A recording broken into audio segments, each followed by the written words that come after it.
Assalamualaikum warahmatullahi wabarakatuh. Perkenalkan, nama saya Muhammad Rizky Agung Wiguna. Saya adalah salah satu mahasiswa Universitas Pancasila Bekasi dengan NIM 28920500103 Prodi Manajemen semester 4 reguler plus mata kuliah Manajemen Logistik dengan dosen pengampu Ibu Wina Sari Kusumaningtyas SIP SEMM. Video ini saya buat untuk memenuhi tugas ujian tengah semester saya dengan materi pembelian dalam perusahaan. Definisi pembelian. Fungsi pembelian utama adalah kegiatan pembelian yang dilakukan suatu perusahaan dari pihak pemasok yang melibatkan kegiatan penentuan kebutuhan, memilih pemasok, pesanan bisa sampai di pelanggan dengan harga yang tepat, menentukan spesifikasi, mengusulkan kontrak atau pesanan, dan menindaklanjutinya untuk memastikan pengiriman yang tepat, bertanggung jawab untuk memperoleh informasi mengenai harga barang, menentukan pemasok yang dipilih dalam pengadaan barang, dan mengeluarkan order pembelian kepada pengadaan barang, dan mengeluarkan order pembelian kepada pemasok yang dipilih.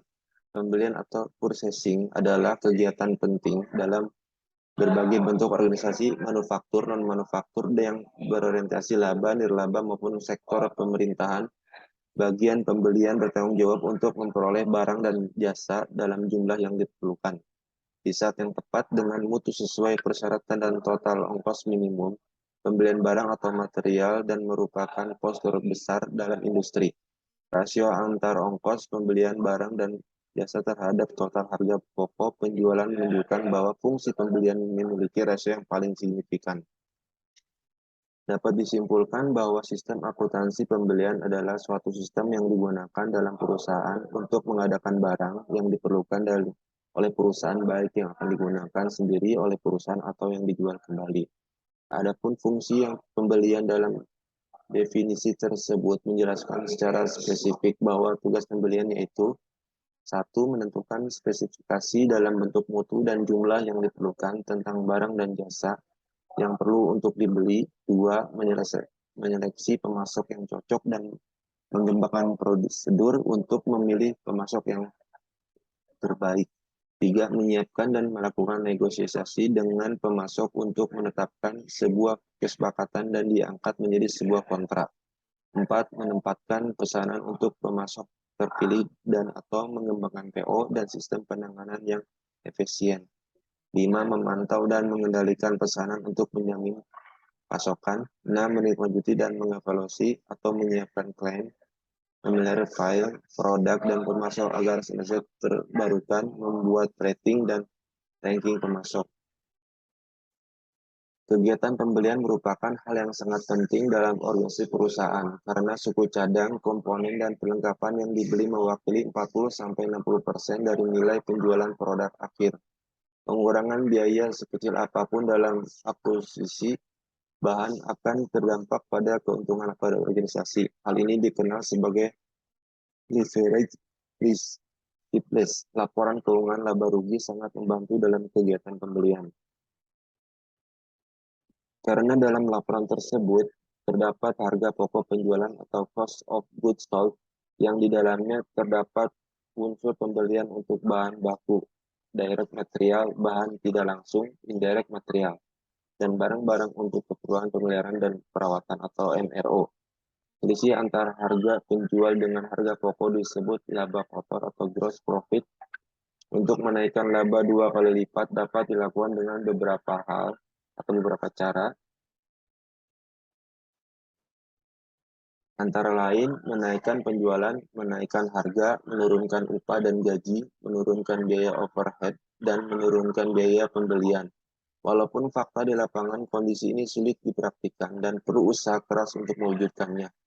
Menurunkan upah dan gaji karyawan adalah akan berhadapan dengan serikat pekerja yang paling mungkin adalah membuat aktivitas pembelian menjadi lebih efisien dengan melalui cara yang transparan, negosiasi, dan seleksi pemasok yang baik dan adil.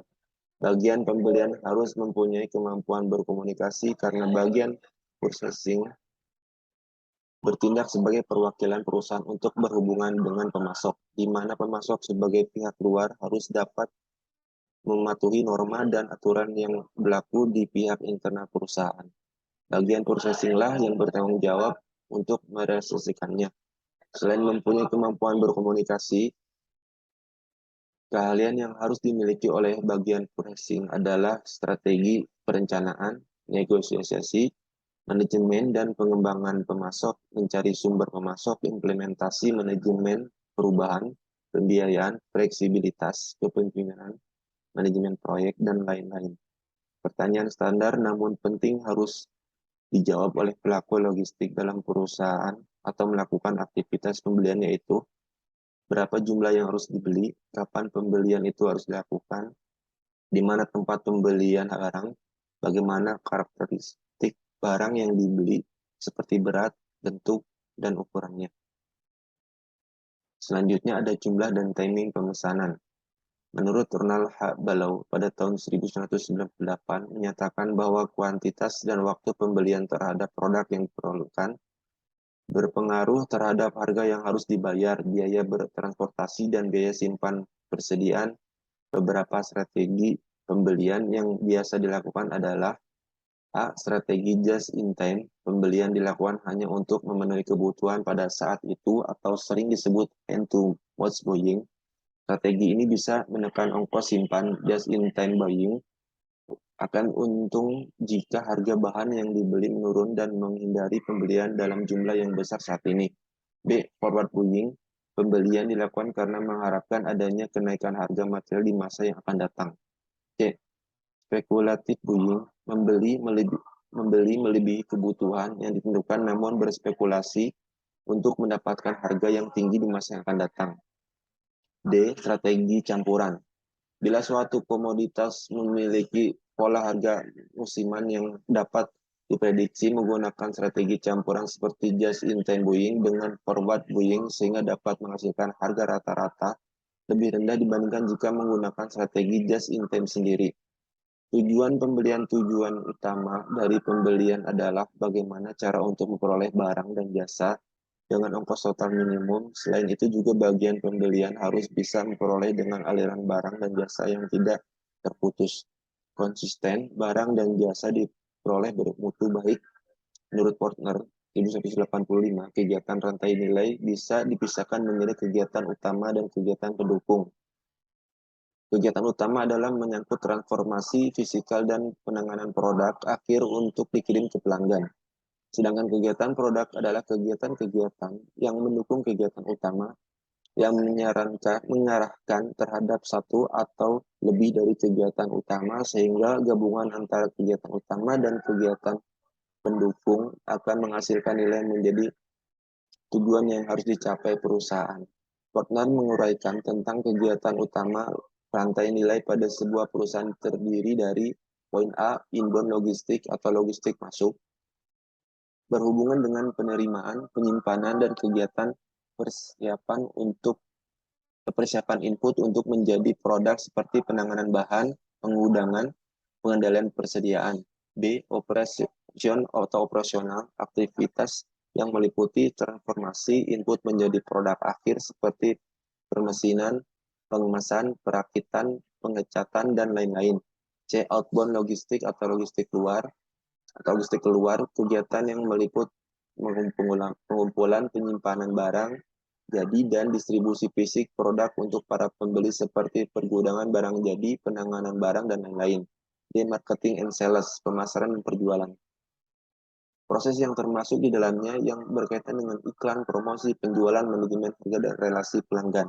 Poin E, servis atau pelayanan, kegiatan bertugas melakukan pengembangan pelayanan untuk menjaga nilai produk seperti menginstalasi produk yang telah dibeli, diperbaiki, dipeliharaan, pelatihan, penyediaan suku cadang, dan penyesuaian produk yang mengalami gangguan. Selanjutnya, sedangkan yang menyangkut pada kegiatan pendukung dikelompokkan menjadi 4 kategori. Yang pertama, A. Procurement atau pengadaan, kegiatan yang berhubungan dengan fungsi input pembelian yang digunakan dalam rantai nilai perusahaan.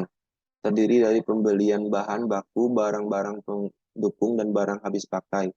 B. Teknologi development atau pengembangan teknologi, perusahaan yang memiliki teknologi yang maju baik dalam perusahaan produksi maupun administrasi pada umumnya memiliki nilai yang lebih efisien dibandingkan dengan perusahaan yang menggunakan teknologi out of date. C. Human resource atau manajemen sumber daya manusia. Semua kegiatan utama dan pendukung memerlukan dukungan pegawai yang memiliki kompetensi sesuai dengan spesifikasi pekerjaannya. Oleh karena itu, sistem penerimaan pegawai harus sesuai dengan persyaratan yang diperlukan. D. Tim infrastruktur. Seluruh perusahaan adalah pelanggan dari infrastruktur perusahaan ini, karena tanpa adanya infrastruktur yang memadai, semua proses bisnis tidak akan berjalan. Infrastruktur tidak hanya mendukung satu atau lebih kegiatan utama, namun mendukung semua proses perusahaan. Contohnya, manajemen, keuangan, akuntansi, hukum, manajemen mutu, manajemen fasilitas. Semua kegiatan harus dilakukan sebaik dan seefisien mungkin, sehingga total nilai yang dihasilkan oleh perusahaan adalah lebih besar dari jumlah biaya yang dikeluarkan. Menurut Porter, total nilai perusahaan ditentukan oleh seluruh nilai penjualan. Porter menganggap pengadaan sebagai kegiatan pendukung, jadi istilah procurement atau pengadaan lebih sering dipakai daripada processing pembelian, atau karena fungsi pembelian berkonotasi terlalu sempit dan merupakan bagian dari fungsi pengadaan. Selanjutnya ada siklus pembelian, rangkaian kegiatan bisnis dan operasional, pemrosesan data terkait yang berhubungan dengan pembelian serta pembayaran barang dan jasa. Di dalam siklus pembelian, pertukaran informasi utama adalah dengan pemasok barang atau vendor.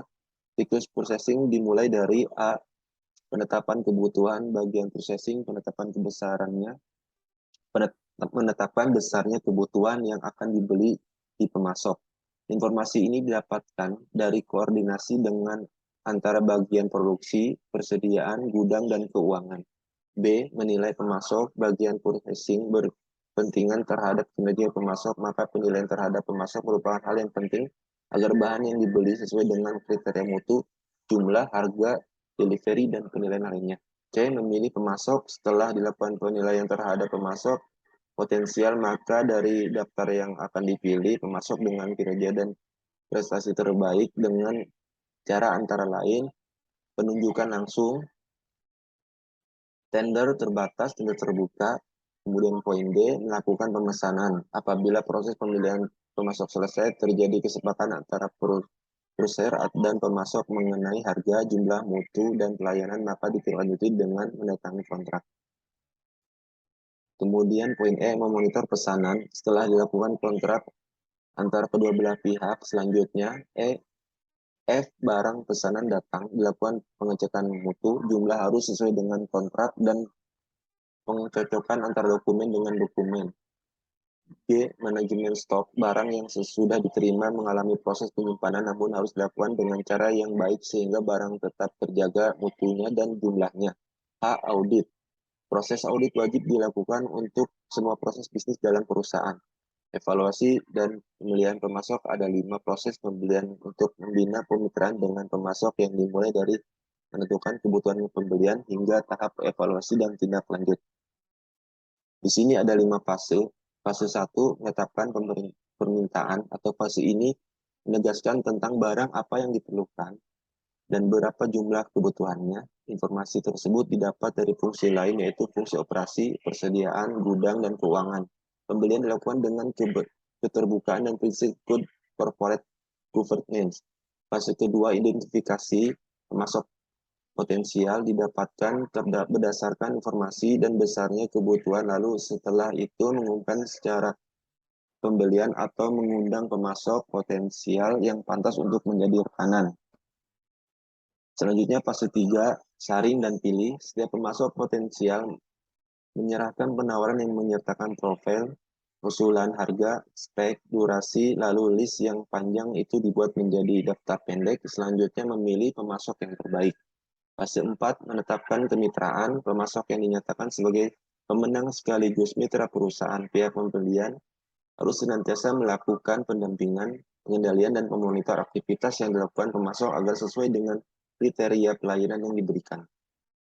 Terakhir yaitu fase kelima, yaitu evaluasi kemitraan. Setelah selesai delivery yang dilakukan pemasok, maka bagian pembelian harus melakukan evaluasi sistem kemitraan. Indikatornya adalah meliputi mutu, ongkos, jumlah, pelayanan, dan ketepatan waktu pengantaran. Terdapat banyak metode dan prosedur untuk mengevaluasi pemasok, namun yang terpenting adalah agar senantiasa menggunakan prosedur konsisten untuk meningkatkan objektivitas proses evaluasi tersebut. Salah satunya adalah metode rating. Jika faktor-faktor yang menjadi objek evaluasi ditetapkan, selanjutnya dilakukan evaluasi terhadap faktor tersebut.